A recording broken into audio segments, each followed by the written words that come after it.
Dan Illman, Mike Beer, taking a look at the co-feature at Kentucky Downs on Thursday. Let's throw up the field for the one dreamer. Race number 10, mile and 70 yards on the turf. It's a restricted stake for $400,000. Fillies and mares that have not won a stakes race in 2021, as is the norm at Kentucky Downs. It is a big field. It is a very competitive field. And one of Mike's favorite horses is in this race, the number 10, Hendy Woods. You love this Uncle Mo filly. I do. Remain a fan of her, Dan, too, even after getting run down last time by a really nice horse at Saratoga. She ran really, really well last time in the De La Rose. She just couldn't quite get it done.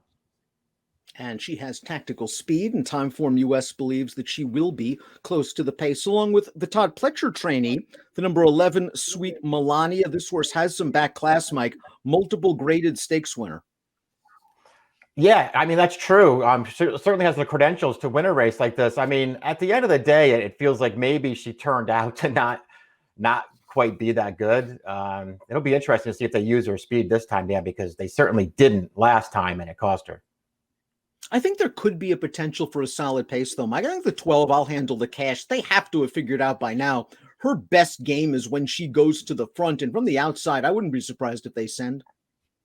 Yeah, well, she wound up on the lead last time at Saratoga, and obviously it worked out for them. They pulled off a pretty big upset. That was the race where Sweet Melania just really didn't go that aggressively. I'll handle the cash got loose, wired that field at a big price. I guess you're right, Dan. I guess they'll go forward again. I'll handle the cash won that day. Sweet Melania ran third. The number 1, Wittez, who we see as a closing type, she ran fourth. And I think you could argue that she was really hurt by the lack of pace in that race. They just did not go fast early. Wittez was last. She tried to move wide into the stretch, and she couldn't make up the tactical edge that I'll handle the cash had. 2 starts back at Churchill. I liked the way she finished off that 2 other than optional claimer. She got a good closer's trip, in, out, but she fired in the stretch.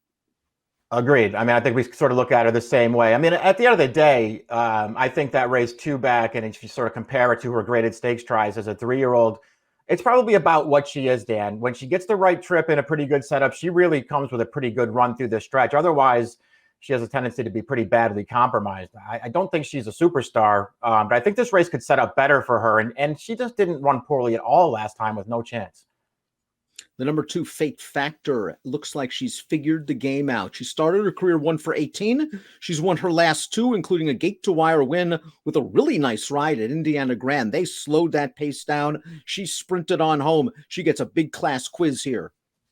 Yeah, I mean, she just really took advantage last time to win that race on turf.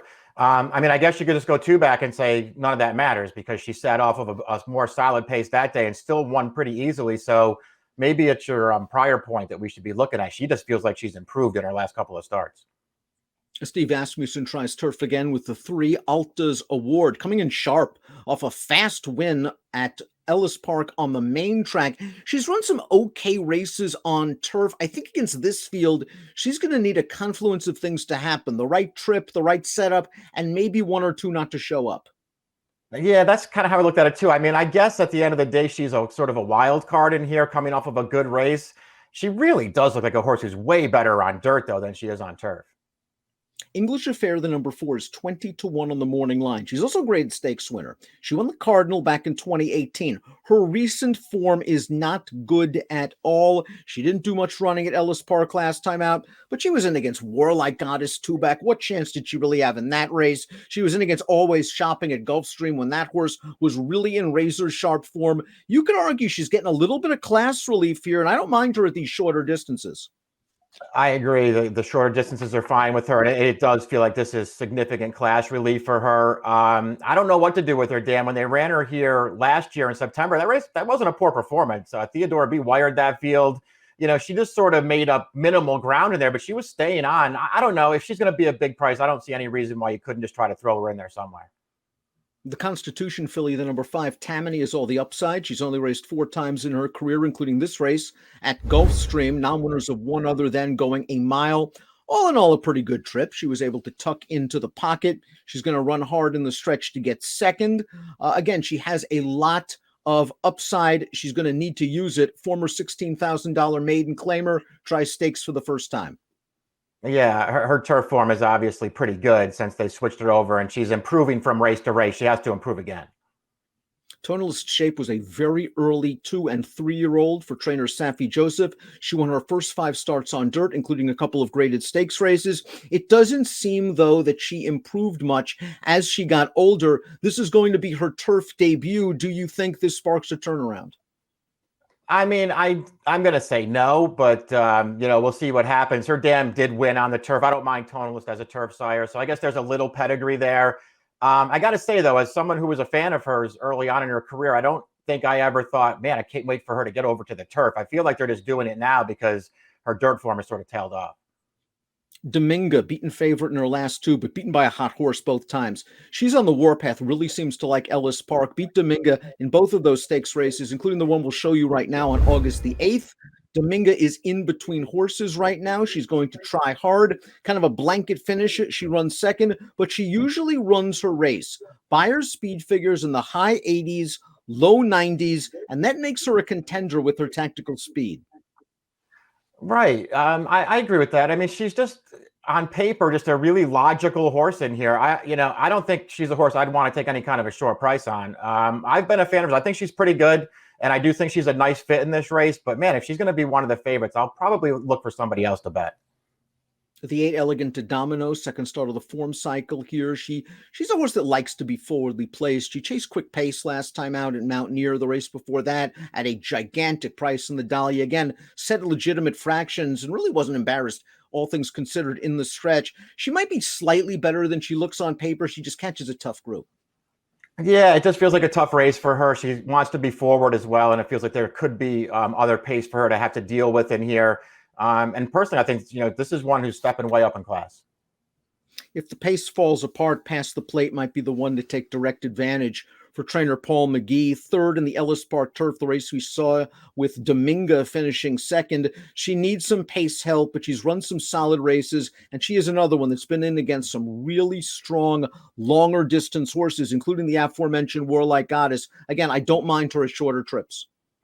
I don't either. I think she's interesting in here at the right price. We'll see if the race sets up well for her. It feels like there's a chance that it could. She's another one getting class relief here. I also like the fact then that she's already run here. I know it was a couple of years ago when her career debut was a 2-year-old, but she ran well that day. So that gives me hope that getting back over this turf course, which can be quirky. Some horses will like it, some won't. I think she will like it. And if she gets any kind of a trip in here, I think she could contend. Here's Hendy Woods' runner-up effort in the De La Rose last time out, 95 buyer speed figure. That's going to make her tough if she can replicate that effort at Kentucky Downs. She chased in the pocket. She comes to the outside. Eventually, she's going to get by Shifty She. The problem is Regal Glory is a really good horse for Chad Brown, and Regal Glory just runs Hendy Woods down late. Another good effort for Hendy Woods. Yeah, she ran well, and she got a good trip. That's a race that was sort of slower early and then really fast late. I mean, they sprinted the last quarter of a mile in there, and she just couldn't hold off a really nice horse in Regal Glory. Really good effort. She shows up and she runs every time. The kind of horse who, I'll have to sort of hold myself back from to not bet her if she's the right price in here. I'm just a fan, Dan. I think she'll run well again. Sweet Melania, I'll Handle the Cash, come out of the same race. Let's watch that one right now. I'll Handle the Cash was able to get to the lead, back down the fractions. You see Sweet Melania on the outside. She has been in closest attendance. And in the blue cap towards the back is Wittez, who was compromised by the pace. I'll Handle the Cash just really took advantage, I thought, of this slow-paced race. I was a little disappointed that Sweet Melania couldn't hold the place considering the pace situation. And I'm a little concerned in Sweet Melania's overall recent form. She has plenty of back class, but her last few races just don't seem very sharp. Yeah, I agree. I mean, she just really hasn't panned out after a somewhat promising beginning. And she just didn't run that well last time. I mean, we picked up the replay in the stretch. That was after Sweet Melania sort of already went up to try to challenge. I'll Handle the Cash around the second turn in there. Just sort of easily turned away and then couldn't hold on for a second. I didn't like that performance from her. And I just don't know what to do with I'll Handle the Cash, Dan. I mean, her prior trainer insisted that she was a sprinter, never really tried to stretch her out ever. Mike Maker has stretched her out. And I guess with some decent results. They did not give her a good ride too back. They didn't use her speed at all. But they used it last time and it paid off. And Mike Maker has taken horses and stretched them out and has made a lot of hay in his career. And this horse is 8-1 on the morning line. Arad Ortiz sets them out this time around. Here our pick for the One Dreamer Stakes. We're going with Tez. Thought a little bit pace compromised last time out. Like the race 2 starts back. I think the price should be okay.